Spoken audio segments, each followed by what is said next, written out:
Respects. முக்கியமா பத்திரிகை நண்பர்கள் எல்லாருக்கும் பெரிய நன்றி. இங்க இவ்வளவு காத்துட்டு வந்திருக்கீங்க. கண்மணிகள் எல்லாருக்கும் ஐ லவ் யூ. ரொம்ப நன்றி. முக்கியமா சக்திவேல் சதீஷ் கோயம்புத்தூர் இருக்கிற தம்பிகளுக்கு ரொம்ப ரொம்ப நன்றி. அந்த அன்புக்கு எப்பவுமே அடிமைதான். நன்றி, ரொம்ப ரொம்ப நன்றி. இங்க மணினா வந்திருக்காரு. மணினா வந்து சின்ன வயசுல என்ன ஃபுல்லா பாத்துக்கிட்டவரு. மணினா I love you. Thank you thank you. அவர் இன்னைக்கு பெரிய ப்ரொடியூசரு. ஆனா வீட்டுல என்ன ஃபுல்லா பாத்துட்டாரு. ஆமா, இங்க இன்னொரு அக்கா இருக்குது பாசமலர். கடைக்குடி சீக்கிரம் பாசமலர் நான் மிஸ் பண்ணிட்டேன். முன்னே இங்க உட்கார வச்சாங்க, ஆர்டிஸ்ட் சைட்ல உட்கார வைக்காம. அவங்க இந்த படத்துல வருவாங்க, ஒரு சின்ன காட்சி. இந்த காட்சியில வந்துட்டு போவாங்க.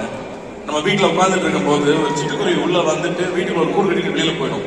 ஆனா அந்த ஒரு தருணம் வந்து லைஃப் மாதிரி இருக்கும்ல, அப்படி அவங்க வந்துட்டு போனது அவ்வளவு அழகா இருந்துச்சு. நீங்க இருந்தா எனக்கு லக்கி தான். பெரிய பெரிய ஹிட் ஆகுது. தொடர்ந்து நடிப்போம். நன்றி.